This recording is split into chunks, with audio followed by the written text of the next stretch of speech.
Hello and welcome to a wet autumn day, the perfect time to plant some crocuses. Well, you may recall that 2 years ago I planted my first crocus lawn, which is here behind me, and I've been so encouraged at how well it's done. The crocuses, they pop up every February or March. They look absolutely amazing in the garden at a very dark and dreary time of year, just brightening things up, and they just make me smile so much, and I'm determined to extend that process to get even more smiles. So today I'm going to plant some more crocuses in my lawn, and the first time round I was a little bit apprehensive. I played it on the safe side. I took the Crocus thomasinianus, which is the one that is recommended as the easiest to come back and to flower well. So I planted just that. But now, given the success over 2 years, I'm a little bit braver, and I'm going to extend that display with 3 more beautiful colours.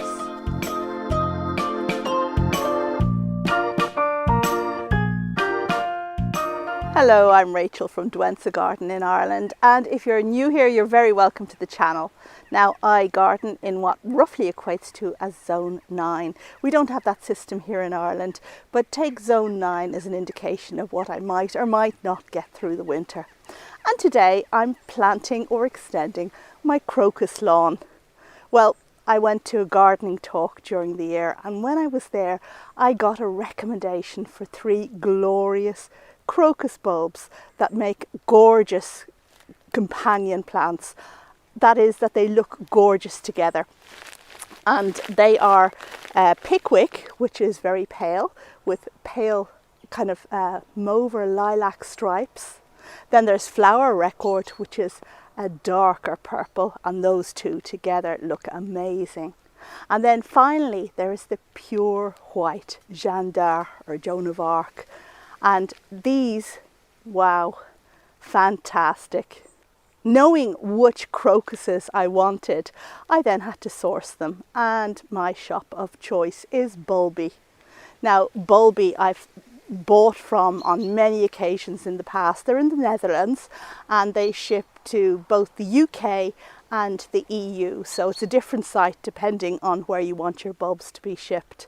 And the thing about Bulby is they have gorgeous, healthy bulbs, really excellent customer service, and they ship really quickly. So you can choose when you buy when you want your bulbs to ship, so that they arrive when you're ready to plant them in your garden. And the price, excellent price. In any comparison with other sites, I've always found that Bulby come out on top in terms of value for money. So if you do want to buy some bulbs from Bulby, whether they're crocuses or otherwise, do check out the discount code and the websites in the description below. And the discount code that I'm offering today is Douentza10, which will give you 10% off all your purchases up until the 1st of December. Crocuses are best planted in the lawn in autumn, where they'll flower in either February or March. Choose an open, sunny area, preferably under deciduous trees. And don't choose somewhere where you have a lush lawn. You want a neglected lawn, which tends to come about naturally under deciduous trees because the lawn is competing with the roots of the tree.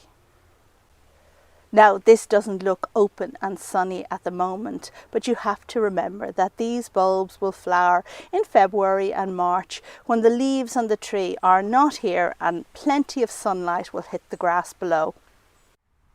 Remember too that you're going to have an area of messy grass until the crocus leaves fade.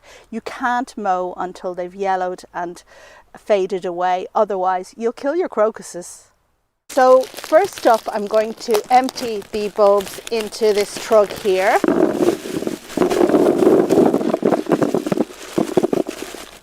There goes Joan of Arc.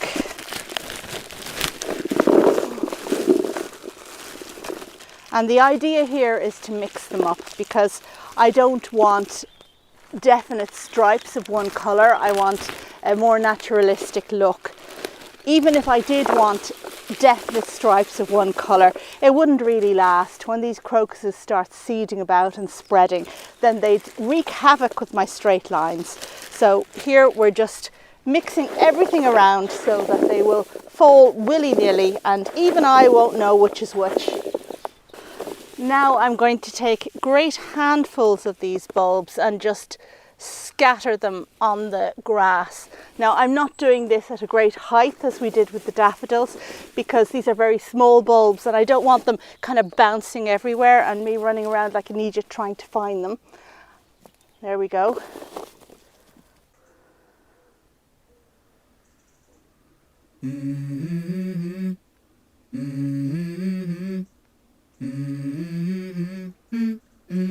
Let's go. So as you can see, I've scattered my crocus bulbs underneath a large weeping birch tree, underneath a cherry blossom tree, and they extend over as far as a conifer. Now planting under evergreen trees isn't really recommended, so the lower branches have been removed, so these will get plenty of light. Now you may recall that the crocuses I planted 2 years ago were in this spot here, over near the border and at the edge of the cherry blossom tree. So I'm doing my best not to plant new crocuses on top of the old. And that, as they say, is the easy bit. Now the first thing I'm going to do here is to put on my glasses to see what's what.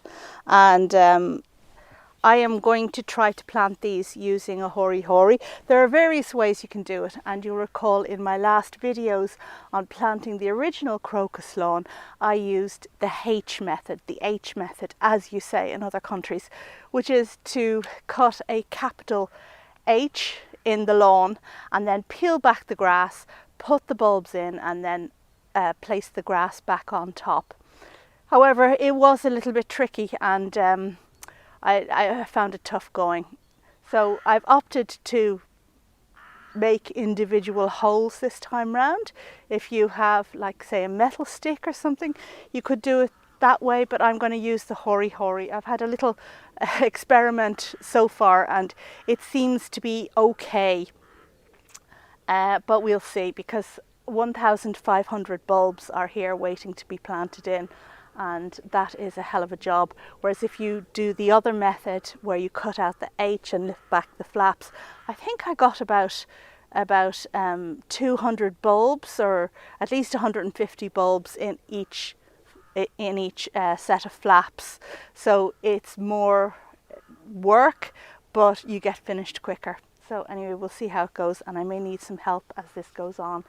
But yeah, before we go, how deep are we going to plant these crocuses? And 3 times the height of the bulb. So let's see what that looks like.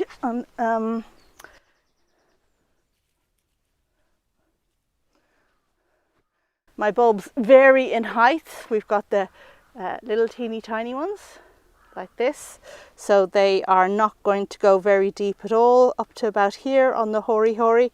And then we have much bigger hybrids, and these will need to go deeper, so dig a bit deeper. Of course we're planting with the pointy side up and the basal plate down. Right, let's go. Just 1,500 holes to do. So I'm going to start here just to kind of try my best to keep track on where I've done and where I haven't done, and I really wish I'd mowed up those leaves beforehand. And just a little tip, if you're doing this yourselves, maybe mow the grass beforehand to remove all the dead leaves, or rake them up, because as the crocus bulbs fall, I suddenly realised that they look very similar to the fallen leaves. So with someone who has bad eyesight like myself, actually planting the right thing is, well, it's going to be a little bit more challenging than I thought it would be. Now you will notice that a lot of these bulbs have been placed too close together. You need a minimum of 2 inches, that's 4 centimeters between bulbs. And for the large Dutch hybrids, some of these are much meatier than others, then they do need more space. So as I plant, I'm going to just spread these out a little bit better and make sure that they're not bumping up against each other.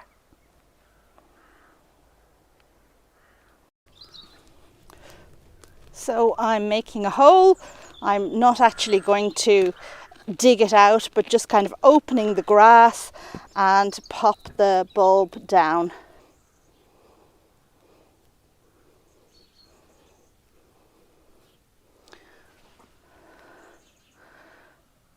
Okay, well that's 1,498 left to go. And today I'm lucky enough to have Nicolas from France helping me to plant these bulbs. If planting so many bulbs, some people may prefer to use the method where you lift the flap of grass and put the bulbs underneath, because you get a lot more down in one go than you do by digging individual holes. Now traditionally you're told to dig a H and to open the two flaps, and if you don't know what this means, then I'll link you at the very end to the video I made where I did this method on my first pass at making a crocus lawn.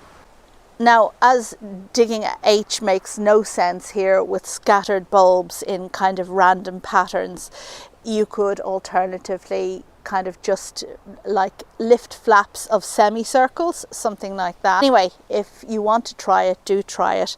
This job can alternatively be done with an auger attached to a drill. Unfortunately, the auger I have is too thick, and the result is that you make a giant hole and you've no earth to put back in on top of the bulbs, so you just use masses and masses of compost, with the result that because the bulbs are quite close together, you'd end up removing all the grass over a large space, and I don't want that.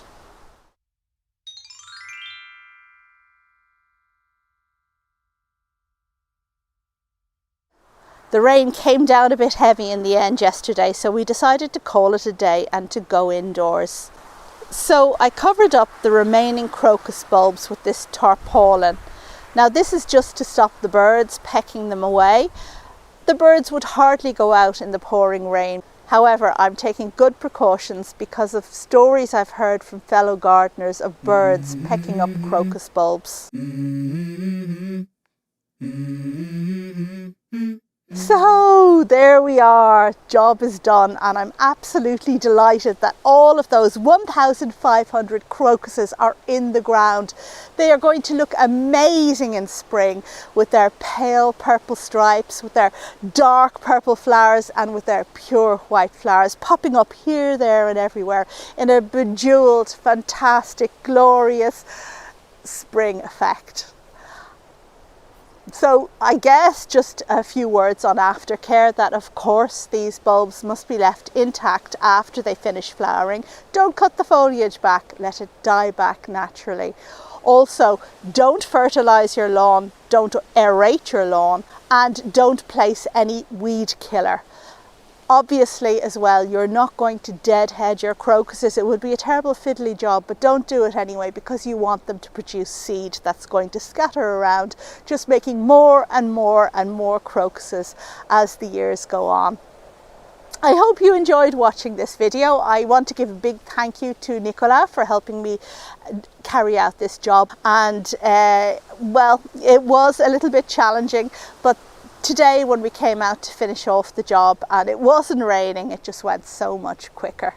I also want to remind you that Bulby in the Netherlands are offering 10% discount with the code Douentza10 to anyone who purchases from their website up until the 1st of December. So you can find the links in the description down below. The one that is for shipping to the UK and the one that's for shipping within the EU. I hope perhaps you'll try your own crocus lawn. It is such a worthwhile thing, and after seeing mine do so well over the last 2 years, I'm so encouraged and so looking forward to seeing them pop up again next spring. Thank you as always for watching, and I will see you on the next video. Bye!